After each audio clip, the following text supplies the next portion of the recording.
This is Beyond the Headlines, the Learning Edition with Dr. Q.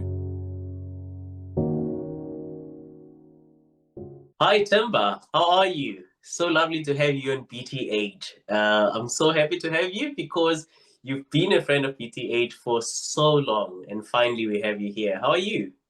I'm well, Dr. Q. Thank you for this privilege. I follow your work with BTH with great admiration.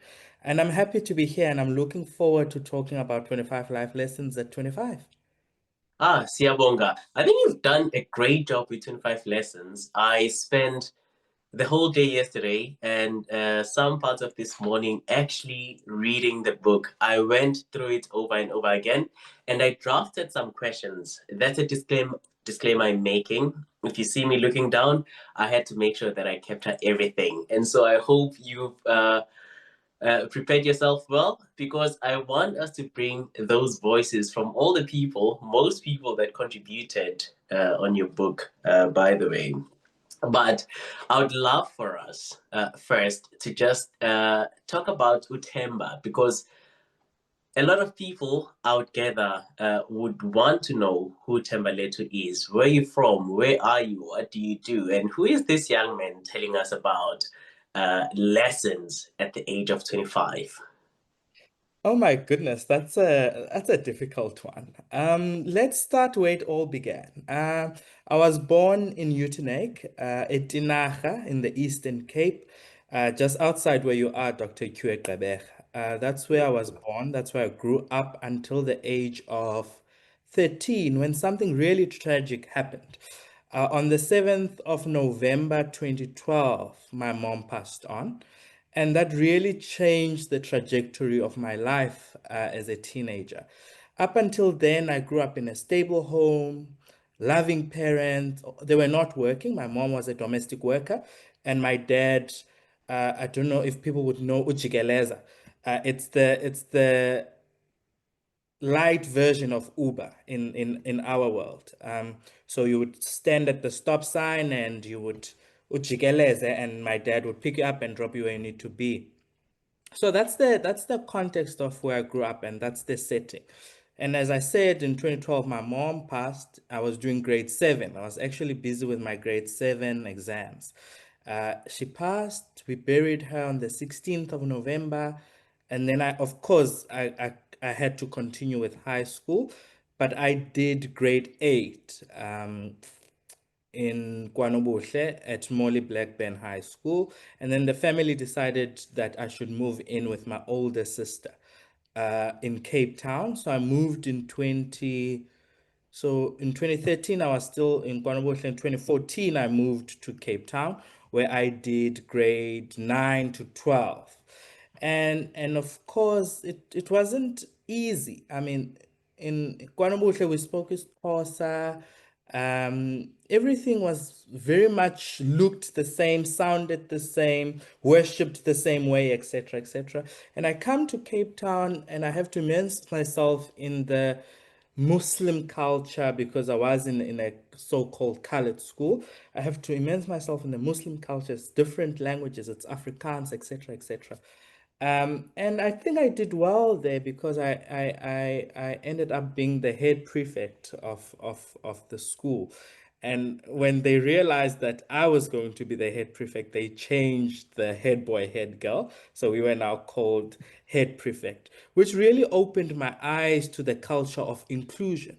Um, and they knew at that point that I was different. I wasn't the normal standard boy child, so to speak, and we'll get to that at a later stage. And that taught me really about inclusion and seeing people for who they are and tailoring the environments so that they too can feel welcome. That was my introduction to inclusion. So I do high school at Oaklands High School. Then I move on, and there was a huge debate in the family. What am I going to study? I wanted to study journalism, and my brother-in-law this one time called me and said, "Journalism doesn't pay." This is not to say journalists don't do great work, but journalism doesn't pay. And he said to me, "You've got good grades. You are excelling. You're top one at the school. You're literally the top students. Why don't you try out law and see how that works out?" So I said, okay, to law, and there was a huge debate. Where are you going to study? UCT, Stellenbosch, Rhodes. I think I applied at the University of Johannesburg as well. Um, and the only reason I didn't go to UCT, two reasons. They offered me a scholarship, but they said I should take the extended program. So I should do my LLB in 5 years. I said no. And they offered a half scholarship. I said no.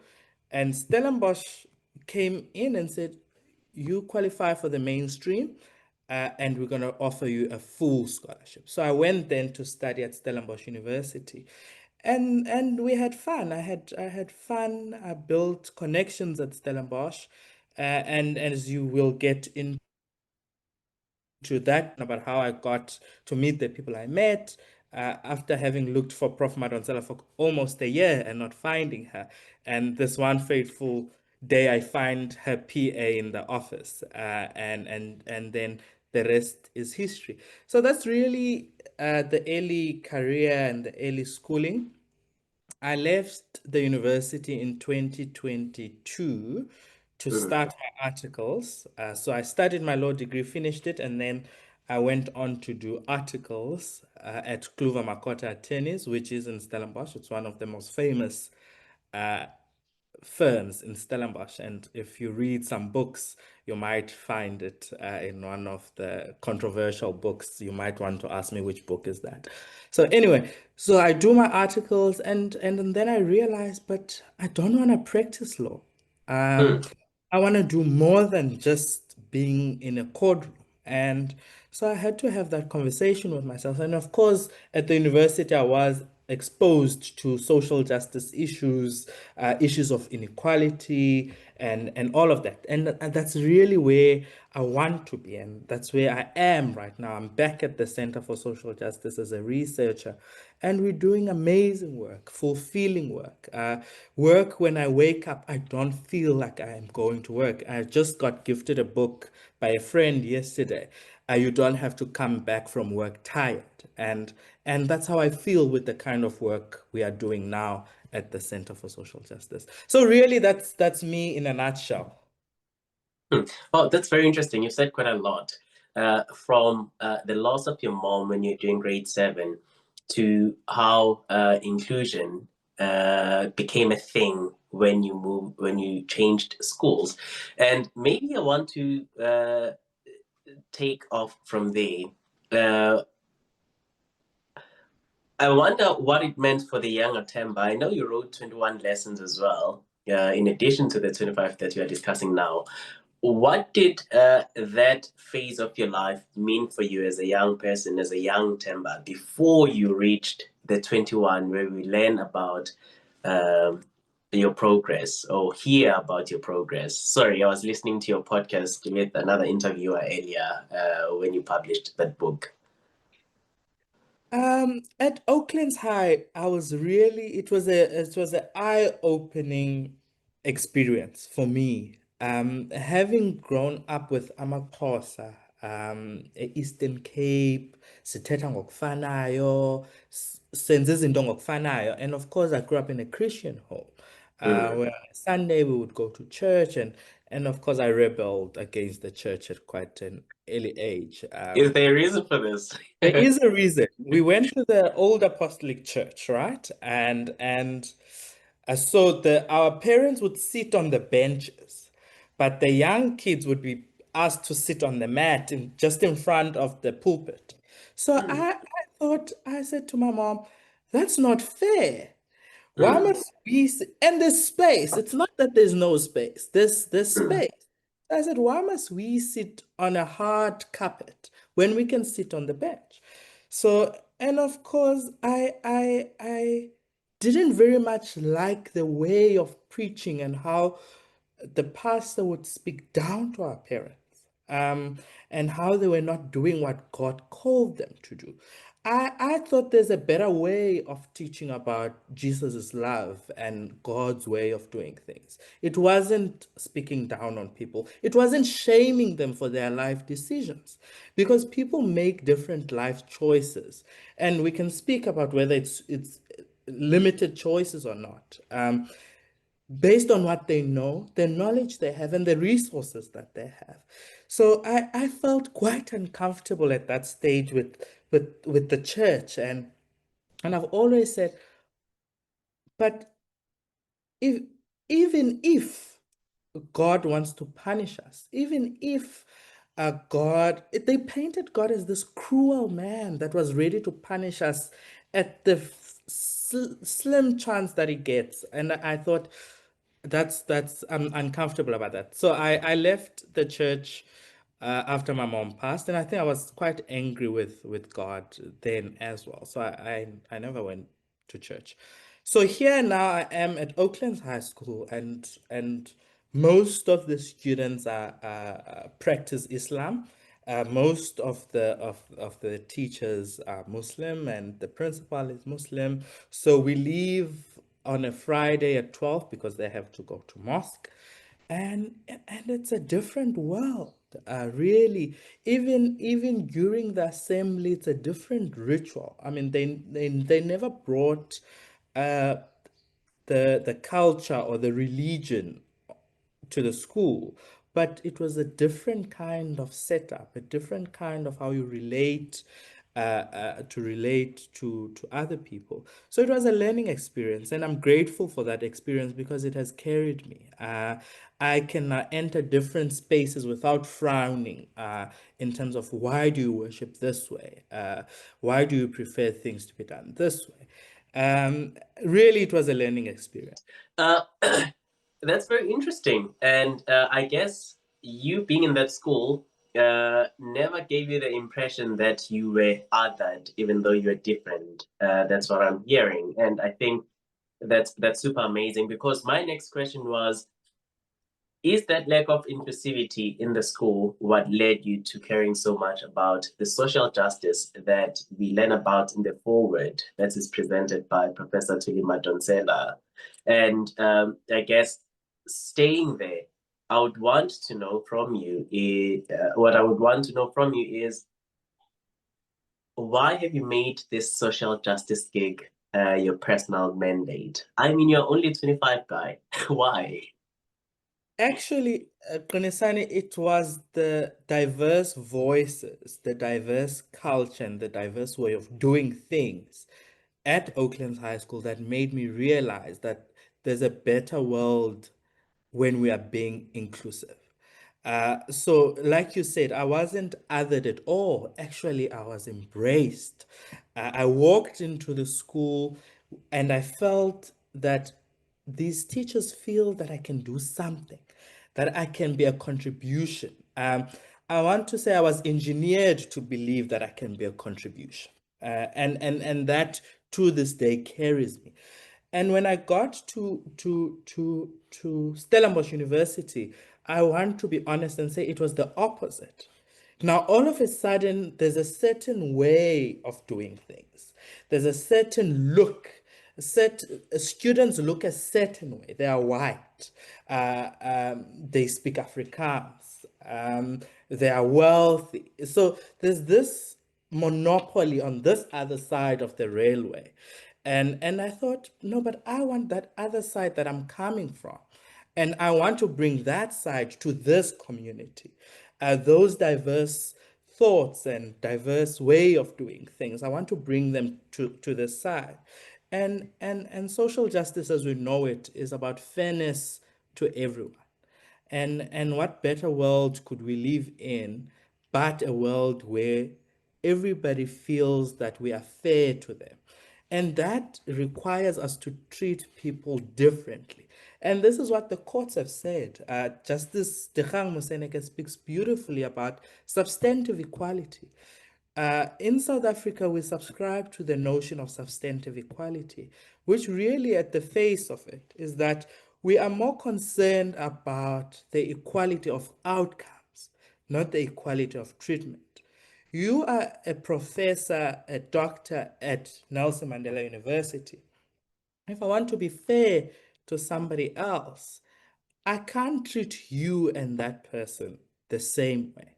That does not mean that you don't deserve fairness, but it does not mean that I have to treat you the same, because the resources you've got access to are not the same to the other person.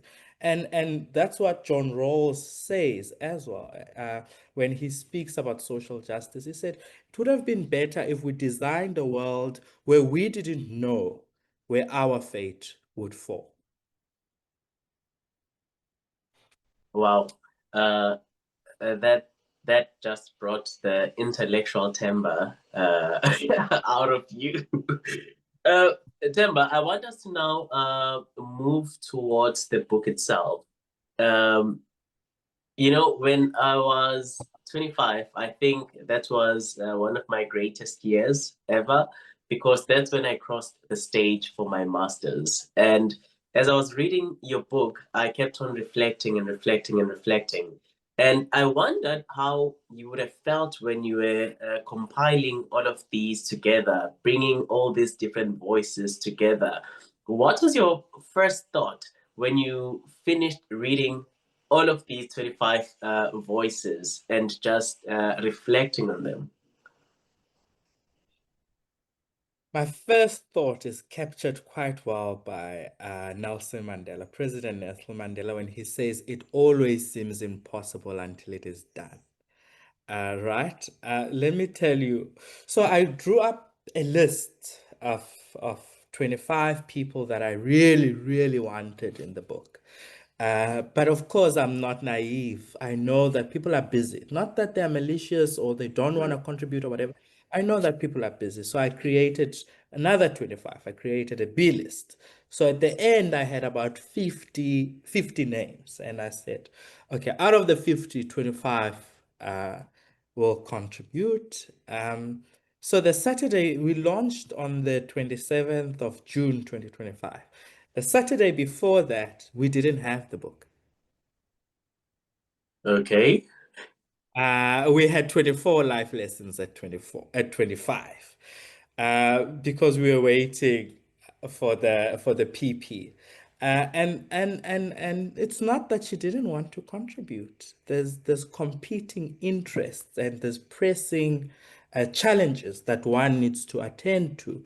And she made the effort to keep me updated, to say, I'm busy with this, I'm releasing a report, but we will do it. And she gave me her blessing. She said, advertise, get the launch, everything ready, we will do it. So finally we sat down that Saturday before the Friday's launch. And I was really grateful for that, because it taught me that if you're resolute, if you want to do something, you have to prepare to get to that stage. I wanted to launch. I didn't need to wait to have everything perfectly ready for me to start getting ready for the launch. It was such a huge lesson as I sat down with her and she talked about perfection and all of that. And I know that we'll get to her contribution. And I left that conversation, and coming back to your question about how did I feel at the end of the book, and that was that Saturday, at that end of that conversation, I left feeling that we don't have to be perfect to make a contribution. And we should make a contribution in the most imperfect ways that we know how to. And I guess this is well articulated by most of those voices that are captured in the book. Literally, many of them say one and the same thing, or they speak to one another. Advocate Kollega Galega is one person who articulated very well, but one person who did it so perfectly for me was Sonia Silia. uh, I wish I wish I was able to read and speak Afrikaans, but her chapter is Elkeful Mod. Help me out here. Sing so say as. What does that mean? Every bird must sing in their own voice. That's the Mm, ultimate message. mm. And what was Sonia's message to you, and what value does it add to a 25-year-old? Look, I mean, at 25, I think you're still very much trying to find your own voice. I'm Mm, I'm I'm in that process as well. I don't have it all figured out. But what Sonia says in the book is that even when you are trying to find your way in the universe and trying to make your dent, you must not copy Dr. Q's contribution. You must make your own. You must sing in your own voice. And it's difficult. What that looks like is difficult. And I don't think at 25, uh, I have it. I don't think any 25-year-old has it. Mm. But I mean, there are moments where you can identify and say, but this is my voice. This is what I want to do for this country. I mean, at 25, you had just graduated with your master's. I think at that, if you look back, you can realize and pinpoint that moment as your voice to say, I want to be in academia. I've just finished my master's. I'm starting my PhD. This is where I want to be. This is where I want to sing. This is my part in the national song. If we use Sonia's message and thinking. Mm. When I read that chapter, in fact, I don't know Sonia's voice, but as I read the book, I could literally hear her saying those words to a 25-year-old. And you know how she puts it, she is like, you mustn't let your voice be silenced. Not verbatim, but you mustn't let your voice be silenced. While there are so many other voices that you keep hearing, and which you shouldn't silence, by the way, it's very important to listen to your own voice, and it's very important to allow yourself to get lost, even when listening to your own voice. And I thought that was very profound because oftentimes, you know, just looking at the caliber of people that contributed to your book, one could easily make a mistake of saying, I'm going to rely on these voices alone. And then we lose ourselves in the process. And I think that was the reflection I made personally when I read Sonia's book. And I said, you know what? Perhaps when you were 25, what would have helped you would be listening to your own voice. I think I would have been in a different space than where I am now. Not that I'm not happy, but I listen to a lot of people. And I think that's a mistake that most 25-year-olds make. But Sonia, still staying on her, she talks about contradiction and curiosity. I want to know uh, let's look at Themba at 21 and let's look at Themba at 25.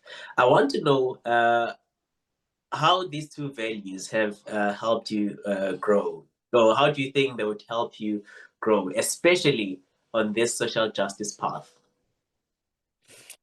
Themba at 21 and Themba at 25. Ah, that's interesting. I think that Themba at 21 was very much eager in terms of everything is possible. There's just no limits. Everything is possible. But I think that the Themba at 25 knows that things are possible, but there are limits. And how you navigate when you've hit a wall is quite important. I think that's the contrast between the two Thembas. At 21, I compiled the 21 life lessons at 21. And I felt hugely disappointed when other people didn't want to contribute, right? Uh, and I felt I wasn't going to achieve the book. Uh, it was I mean in 21 life lessons, other people said we're going to contribute, but I've written about this elsewhere. So why don't you take it and include it in your book and then acknowledge it? That I mean, at 21, I'm like, oh, but you don't want to contribute to my thing. And at 25, I knew that the people I want, some of them will say yes, like they did, and some of them will not have the time. So I have to move on. I have to navigate limits in a way that does not remove my eyes from the goal, but we Yeah. work towards the goal in a different way. So I wasn't disappointed. I mean, I had a huge member of parliament who said yes, and and we had him in the cover and etc. etc. But as the time went by, I realized that he is not going to be able to contribute. So I wasn't disappointed. I just moved on and I wrote to him and I said, "Thank you very much that you said yes. I can see, I know, I admire your work. I can see you're quite busy. You're not going to be able to do it. I'm going to move on." So that was a limitation in a sense, but I could navigate it differently. I think if I was a 21-year-old, it would have felt like betrayal of some sort. Yeah, yeah. A question that is not jotted down that came to my mind as I was reading 25 life lessons and realizing that there's 21 life lessons is Themba inspired by Adele? Adele. Huh, I love And Adele. you know why I I would ask this question, right? Because Clement is in the book, 25 Life Lessons. No, no, not really. What's the Okay. association with Adele? Uh, I reached out to Clement on that after he went viral with Adele. Remember on his birthday, I think last year, he went to go watch Adele, and then she called him on stage, and they had that selfie moment that went viral. oh, So yeah, yeah, I think I remember that. I texted him the following week. I said, "I'm busy with this book. I know you've just celebrated your birthday. Would you be happy?" And he said yes. Oh, interesting. So that's But the the reason why closest I I was know of Adele. the reason why I was asking about Adele is because she's got a 21-year-old. She's got an album from when she was 21 and also from when she turned 25 as Oh, well. wow. I So I didn't just know. thought, oh, maybe this guy is actually inspired by Adele. But I do love Adele's music. I listen to it even at my most happiest times. I love Uh, Adele. she's a lovely vocalist. I love her as well. Erica Bonman, Unlearning, Becoming, and Breaking Free. Themba, I want to know, and I guess this is one question that we don't often ask ourselves. We reflect quite a lot. I think this generation is one generation that takes reflection seriously.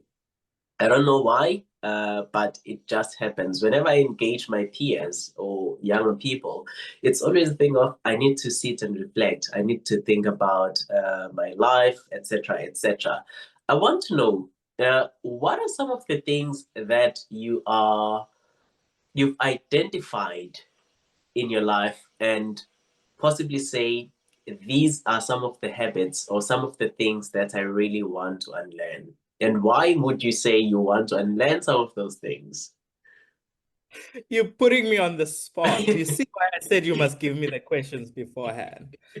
Um, the one habit that I really need to unlearn quite fast at that is the habit of wanting to be in control.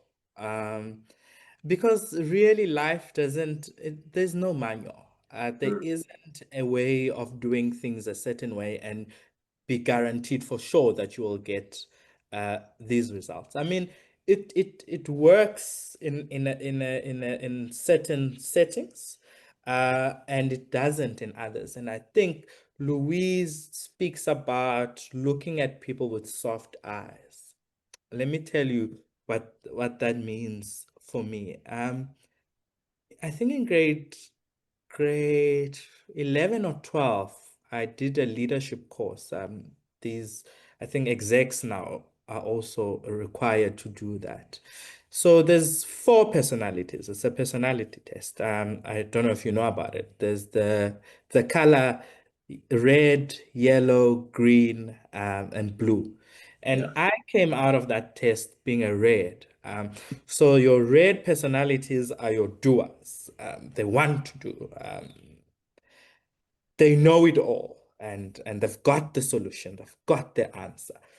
And for the longest time, I embraced that, right? I embraced that I'm a red. I want to do. I have the answers. I have this and that and that. But also the reds in any settings, whether it be a relationship, whether it be a workplace and whatever, you've got the capacity to break.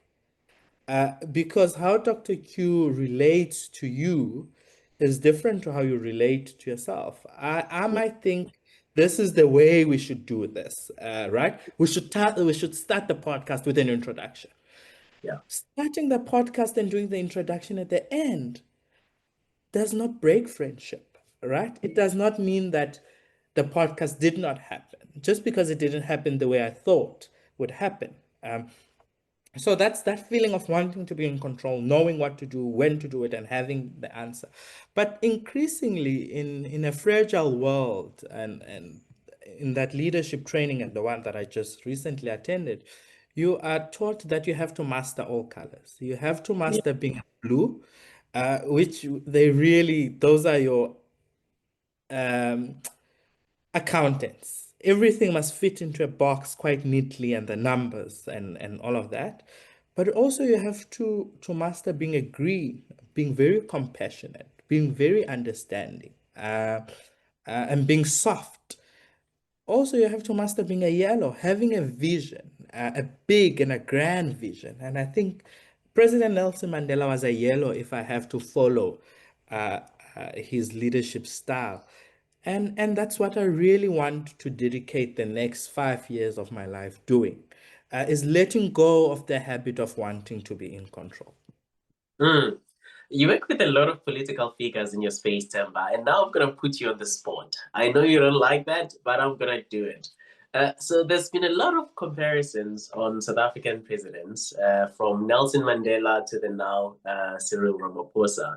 And I want to know what your thoughts are about each one of these leaders and their. I can see you already complaining. I want to know what your thoughts are around their leadership styles and also the role they've played in advancing social justice in our country. I think to be safe, Konesani, I'm gonna try to box them into the four leadership Yeah. personality we just spoken about. As I said, I think President Nelson Mandela was a yellow. He had the vision. He had a grand vision.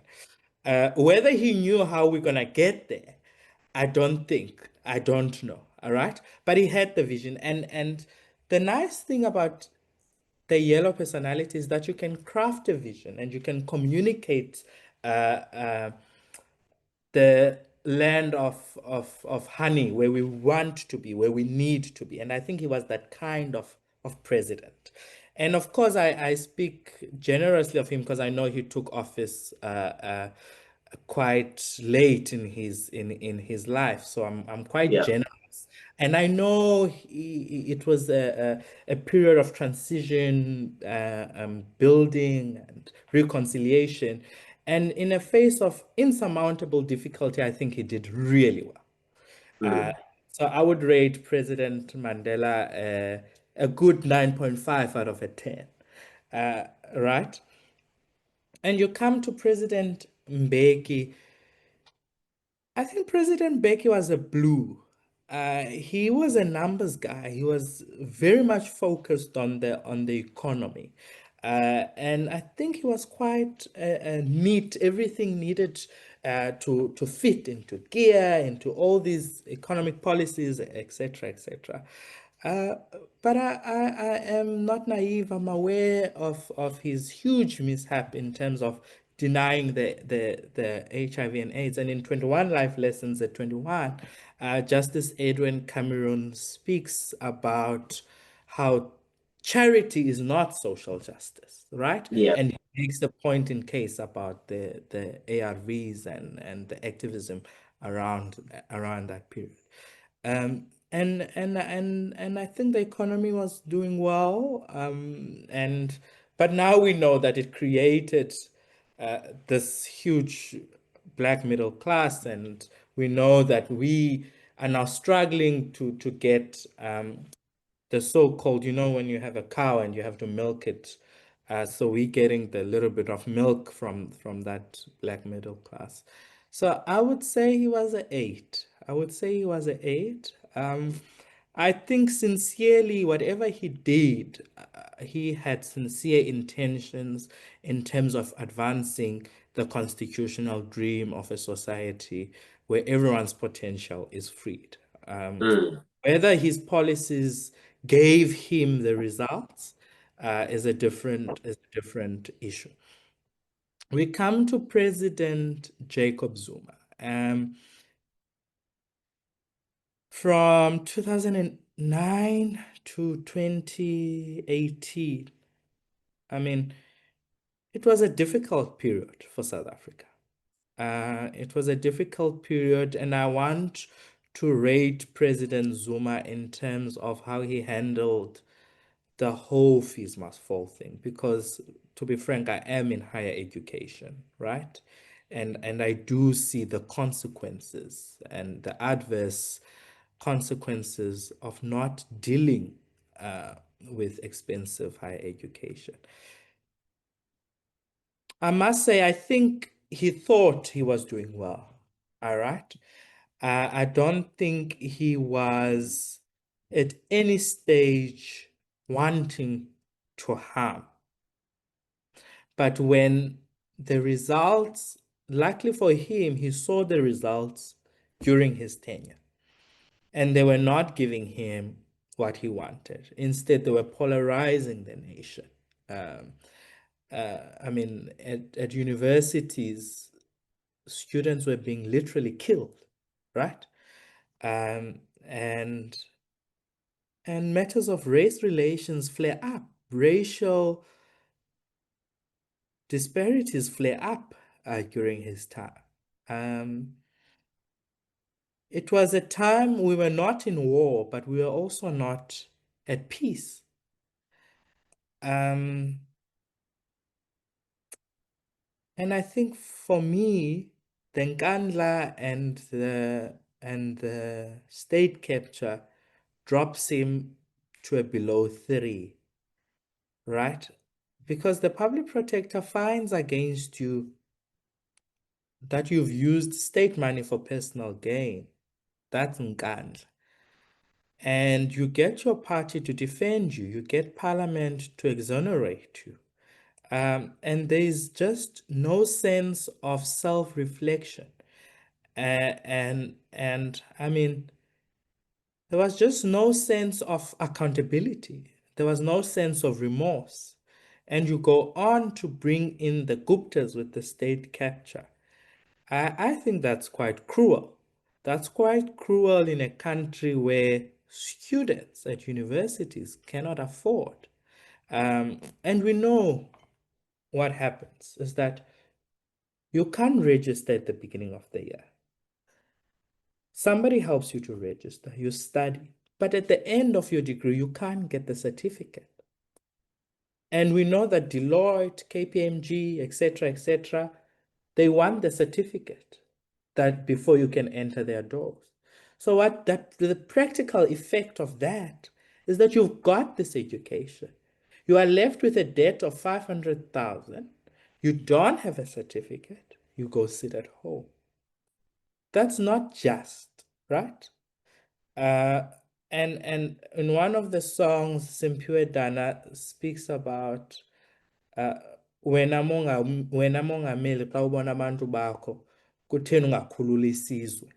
Why don't you free us from the shackles of poverty, unemployment, inequality? And I think President Zuma was not willing to do that. He cared about himself. And I'm contradicting myself because he had 2 terms. I want to say in the first term, I thought he didn't want to do harm. But in the second term, the results were there. They were there for everybody to see. So that drops him to a below 3. President Ramaphosa, interesting character. I think I have a soft spot for him because he was the negotiator in the CODESA, and of course he was negotiating the constitution and the blah blah blah blah blah. I think it was in the first term when he was voted in as president in parliament. And Patricia de Lille gets up. You know, there's that congratulations when members of parliament get up and congratulate the president. Patricia de Lille says to the president, "Mr. President, it's time to implement the constitution that you helped negotiate." I remember I that thought day that very was well. quite profound. I thought that was quite profound. Uh, and I don't think he's heeding that call. I don't think he's heeding that call, and I would think in the four personalities, he's a green. He's soft. Um, he waits too long to make a decision. Uh, and I don't want to say when he finally makes the decision, whether we agree with him or not, it almost feels that it's a bit too late. We wanted you to speak 2 weeks ago. And of course, there's something to be said about a president that consults and a president that can't find people guilty. And I think with Mkwana's issue, he did a brilliant job. He Thank can't you. as a president.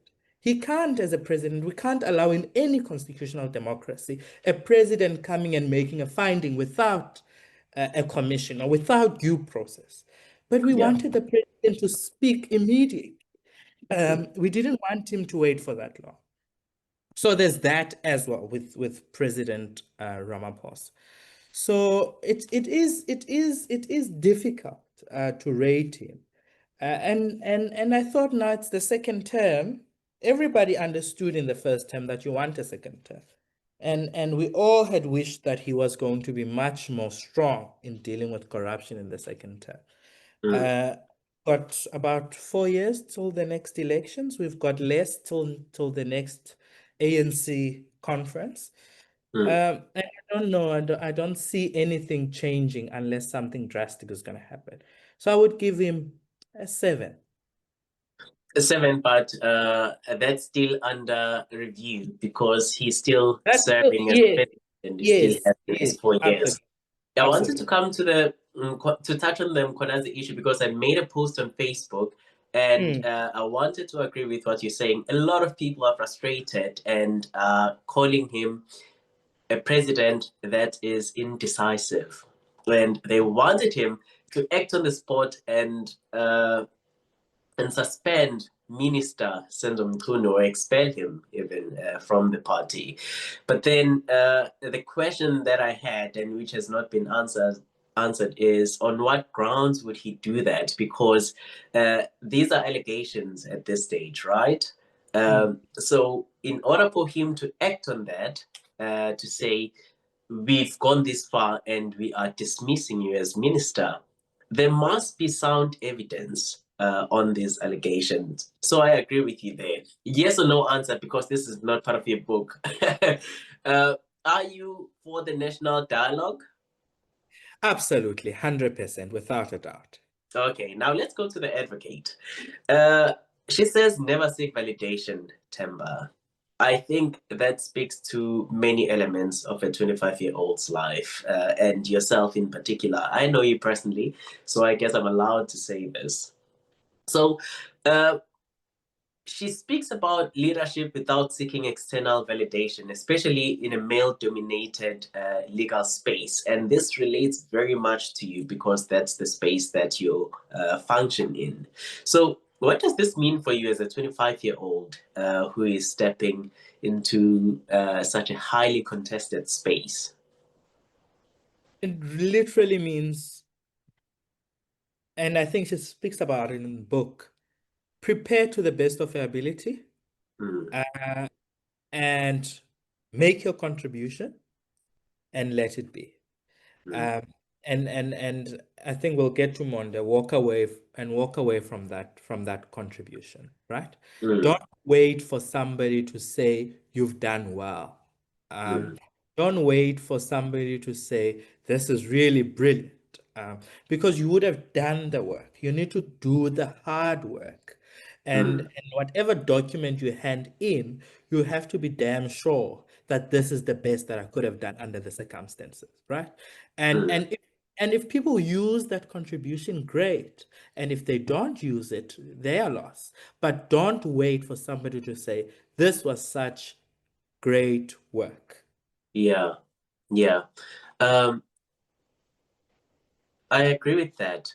I'm thinking about an initiative you started a couple of years ago. Again, I got this on the foreword by Prof Madonsela, where she indicates that you actually started a campaign that seeks to assist students that are in debt at Stellenbosch University.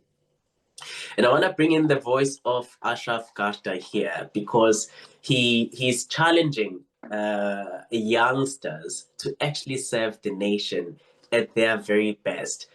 Reflecting on his chapter in the book, what does this mean for the work that you've started on the justice, social justice as it relates to students and the school fees, for a lack of a better term there? I mean, Ashraf is a true champion in the true sense of the word. And his chapter is titled "Champion People Build Champion Nations." Yeah. And that's the work he's done in terms of how do we champion each other? How do we shine a light in the work that we're doing so that we can all know about it and all support each other? So his whole being really in the true sense is about championing South Africa to be a better place. Mm. And I am grateful that I have access to someone like him because there's nothing else that comes out of his mouth but what are you doing to champion Yeah. South Yeah. Africa? Right. So the Action for Inclusion campaign doesn't belong to me, right? It belongs to the Center for Social Justice. It's a university campaign, but it has been under my care since it started, even Oh, when I was in practice. So I conceptualized the activities, the funding, and all of that. And of course, Prof Madonsela has to approve as the director, because ultimately she's got the sign off powers. What we do there, Qinisani, is hope inspiring, right? Because we are not like your normal bursary or campaign or anything. Our only criteria is that the student must have tried almost everything in the university, because we know, you are in a university. Universities have student debt committees, have all these kinds of initiatives that want A, B, and C. mm, So our only criteria is that those initiatives, the university initiatives, have declined your application because they are funded, they've got the money, and you still have a place at the university. You still have a place at the university, and you need to register, or you need to graduate to get the certificate. yeah. So that you too can champion the nation, that you too can play a role in the economic and social development of the country. That's all we are interested in. And if nobody takes you, we literally the last door. We are that stopper between you leaving the university and you stay. And it's not big monies that we pay, but it's big impact. Because had we not paid for the student, they would have went home and not registered, or they would have stayed at home and not Mm, get the certificate to apply for a job. mm. Themba, I've got a feeling that this is not the last time I'm sitting with you. One, I would still love to take the presidential conversation a bit further because I've got a lot of follow-up questions there. But also on this social justice element on students, I think I would love to engage you broader there. But in the interest of time, do allow me to just put a pause here. We are going to take it further the next time. I want us I'd to be bring happy. Monday. I want us to bring Monday into the picture. By the way, disclaimer: I spoke to Ashraf earlier, and I wanted him to be a part of this conversation, but I think the contact was a bit too late. and he's got other engagements. Monde did say as well that he's got other engagements. I wanted them to be a part of this conversation. Would have been lovely. Yeah, but I guess the next time we sit and there's a need for third parties, we will just do that in time. But I want us to bring Monde into the conversation now. He says your contribution to the world will find you, and I particularly enjoyed how he wrote his part. So he speaks about purpose as something that finds you rather than something that you chase. I paused. When I read this line, I paused. I was like, is this true or not? Because I had to think about myself. I had to think about my own purpose. And, if I were to confine this within the academy and where I find myself in now, and the conversations I've had with friends, I can very much agree with the statement because for the longest of times, I wanted to be in the policy space. I wanted to leave the academy.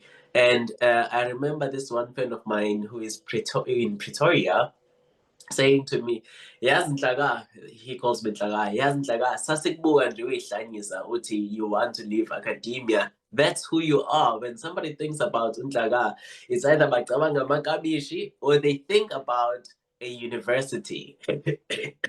So I guess this is in a way true.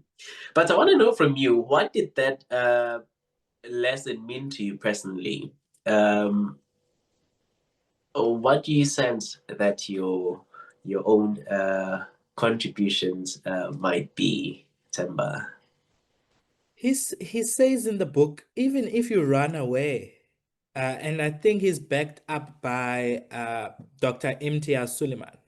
Both of them say, even if you run away, even if you go to the policy space, as you say, if academia is your contribution, you'll always find a way to. It always brings me back. It always brings you back. So I don't want to be forward and box myself in terms of my own contribution to the world. But I do want it to be a space where we think about inequality, where we come up with creative solutions of solving inequality. I want that contribution to be in a space where we make the Constitution a living reality for all of us, right? Because South Africa, as the Constitution says, belongs to all who live in it, united in our diversity. That's the preamble. So I want to make my contribution in such a space, and I think until now, and that's why probably I left practice. Up until now is what I've been doing, particularly at the center. And you're an avid follower of our work, and you are a huge Beautiful work. you are a huge supporter of the center and the work that we do. It's a robust space to be in, intellectually stimulating, because Dr. Kwabe has this way of thinking about food security. Somebody else thinks of it in another way. But how do we bring the two different voices into one, into something that we can tangibly touch and show and say, this is what we should be doing, particularly in advising government. I've loved the work on policy briefs and parliamentary submissions and just engaging government and public servants in terms of these are the voices in academia, these are the thinkers, and this is what they say we should do. And that feedback that comes from government saying, we are limited in terms of doing A, B, and C. Can you help us find a more creative way? So I've been loving that work, and that's what I do on a daily basis. I've been loving that work. It's been really, I've grown to think about inequality in different ways and solving inequality in different ways, and come to understand that actually there's intersecting ways intersectional ways of doing things, and that's exciting. And for now, that's where I want to be. That's where I want to make my contribution. Lovely. You made reference to Dr. Suleiman. Let's go to him. He says, serve unconditionally. Let's talk about unconditional servantship. What does that look like for Themba in the next 5 years before we get 30 life lessons? He explains what he means about serving unconditionally. And I really want to follow that advice in terms of, if you have to drive a truck, you have to drive the truck. If you have to put on an overall to be on the field, you have to do that. It's not, servant leadership is not sitting behind a computer and preaching to people. You Yeah. have to be amongst the people to get what is the pain point here, and what do you think we can do to solve this? And I want my contribution to look like that. I want my contribution in the next 5 years to look quite dirty and hands-on. Lovely. And then there's another woman. By the way, before I move there, I love Dr. Suleiman, and I particularly loved the fact that he's the one who says this, knowing how much of an unconditional servant he is. I mean, we see him everywhere. Whether there's floods in Umtata, Uitenhage. We saw him, I think it was last year or the year before, in your home town in Uitenhage, when there were floods, where he was giving to the people of Uitenhage, or Etinage as we call it here in the Eastern Cape.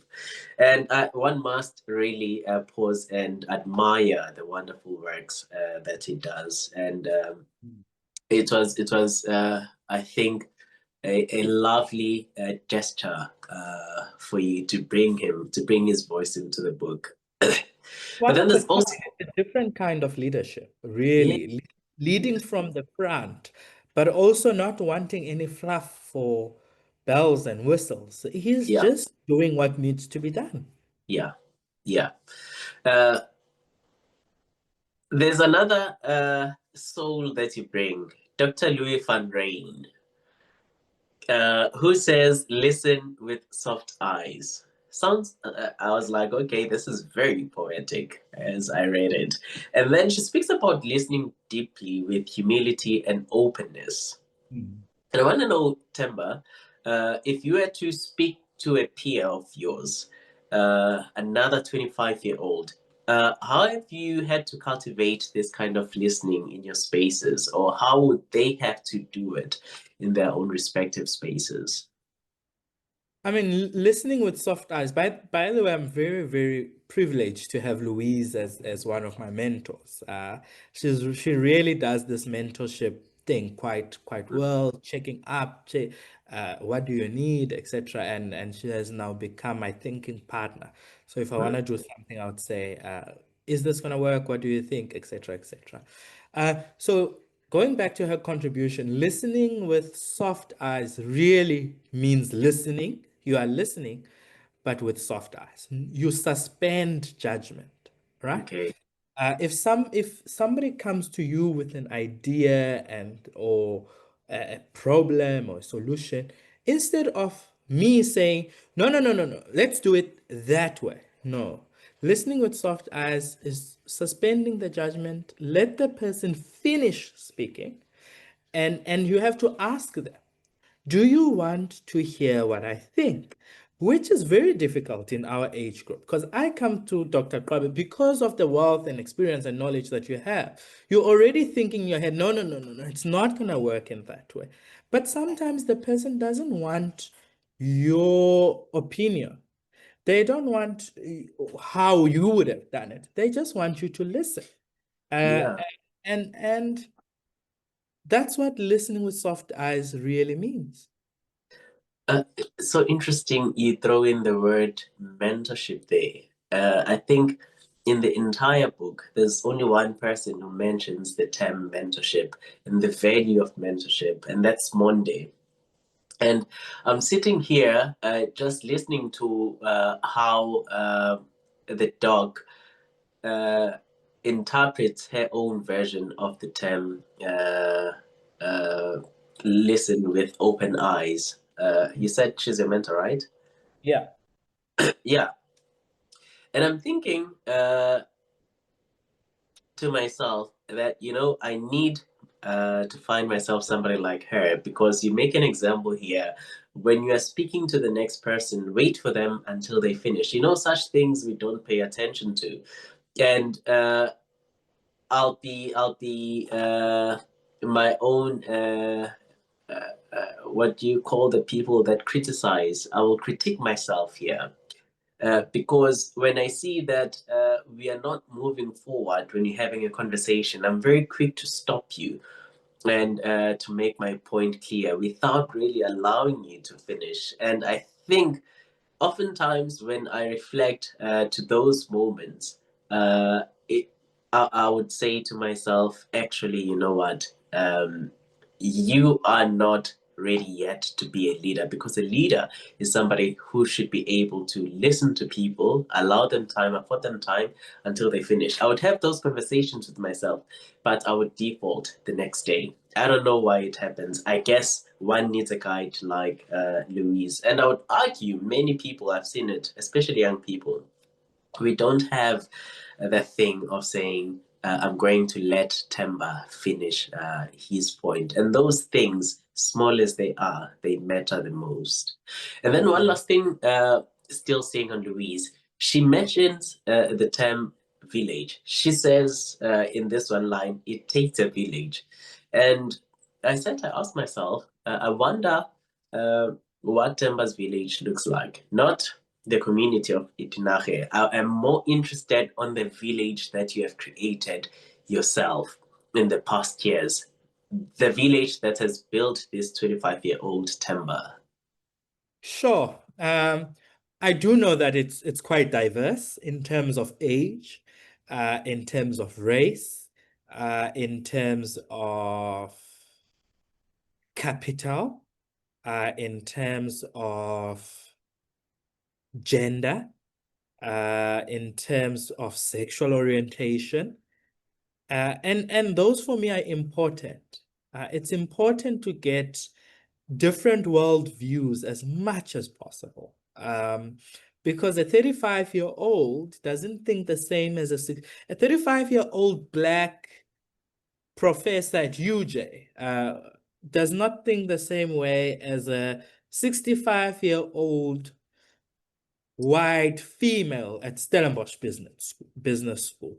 And it's quite, as we go along, I just want to understand, how did you do it? Right? And how are you doing it? Because the 35-year-old is doing it, but the Yeah. 65-year-old has done it.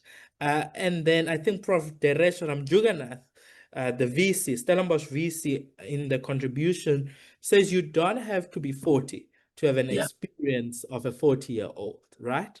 And learn from those experiences. And that's what I'm really trying to do in that village. Mm. Interesting. You mentioned a 35-year-old professor from UJ, and you talk about different races, different genders, and whatnot and whatnot. And one person that brought that into the book was Sylvester Chauke. Uh, what contributions has the likes of Sylvester brought into your life? Sly is a fabulous friend. Fabulous in the true sense of the word. You can never leave Sylvester's presence without feeling like you can conquer the world. Mm, And that's the kind of contribution he brings. He really stands against bland. He doesn't want anything bland. It's either you are fully in with your heart and with your skin and you're doing something which will contribute to our country, or you are not. And he does it in such a fabulous way.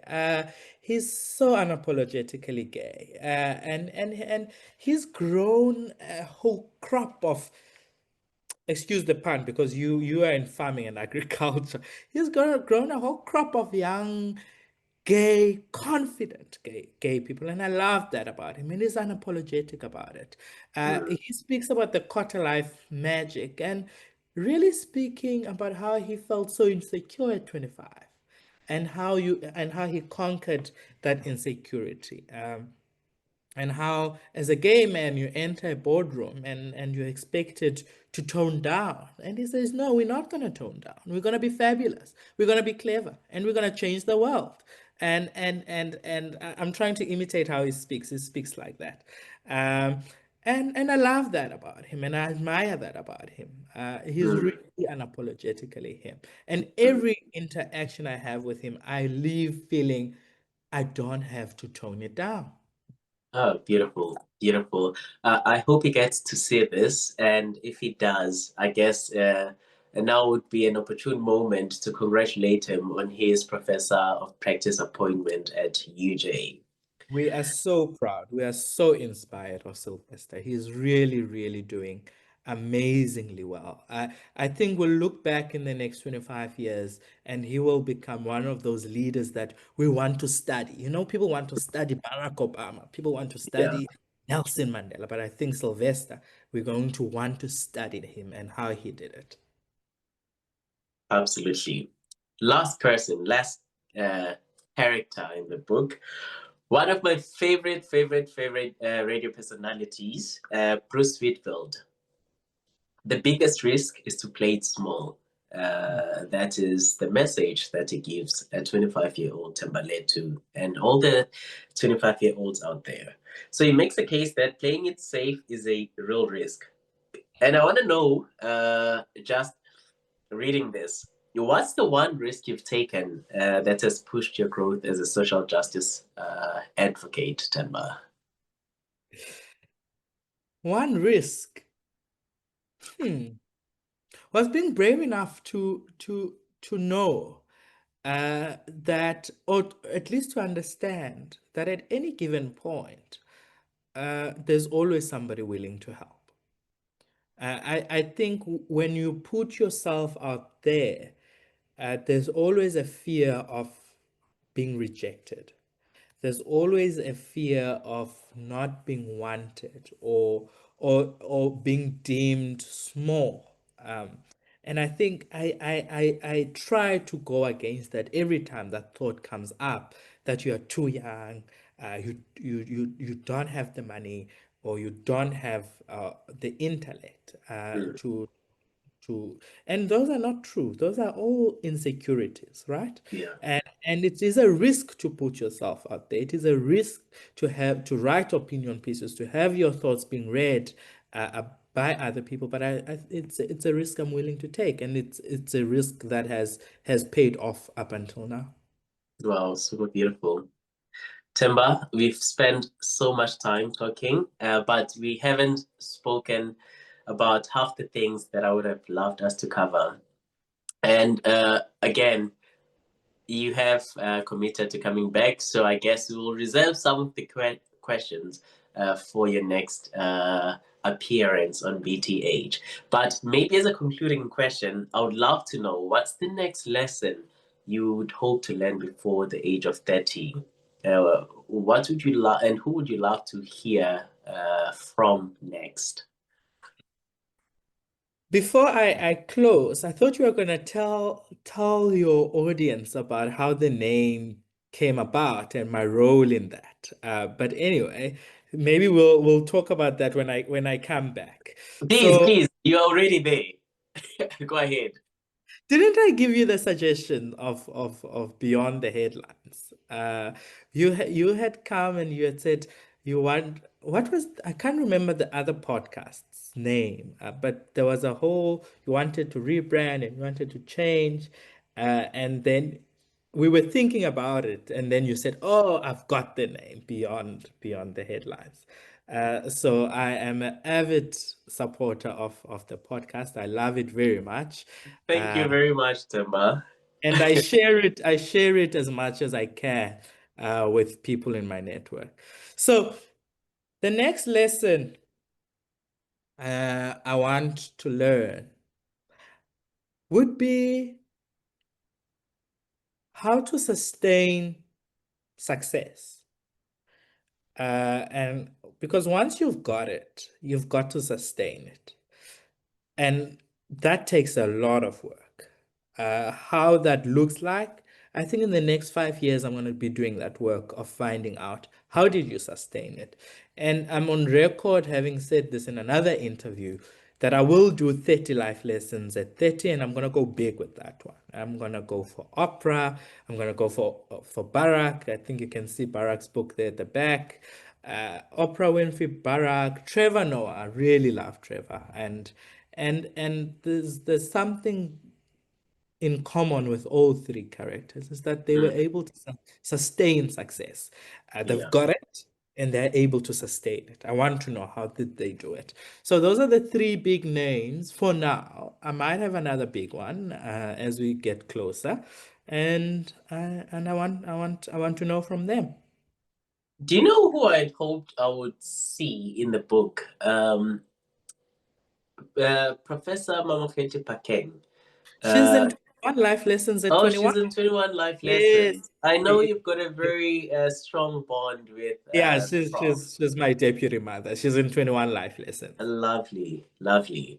Hopefully one day we will get her to join us on BTH. Story for another day, though. We'll send her this and then we'll say here's an invite for her. Super lovely. Themba, thank you very much. It's been a real pleasure engaging you on this huge milestone. I hope you get to learn more in your 25th year and beyond. I hope you get more and more lessons because when I read the book, I said to myself, I am turning 31 in the next coming weeks. And as a 31-year-old, I've learned so much from each and every person that made a contribution in that book. And I think it would resonate to somebody who is 50 and 60 and somebody who is below 25 even. So I hope that people are going to look at your work and not only think that it's only applicable to 25-year-olds because there's just so much to learn. There's so much wisdom that is shared in the book. And just keep it up and we'll see you at 30 life lessons. But before that, we're still going to have our other conversations. Yeah. Dr. Kwabe, thank you to you. I mean, the work that you do with this podcast, literally democratizing knowledge. You had, was it a psychologist the other day? Really important work that we wouldn't have otherwise had access to. It's difficult, it's costly to pay for summits and where these people that you bring to your show would be, but we learn with this podcast. So we are very much grateful. Don't take it lightly. You're doing amazing. And I hope you look back in the next few years and know that with this podcast, you've made your contribution. So thank you to you as well. Thank you so much. This is Beyond the Headlines, the learning edition with Dr. Q.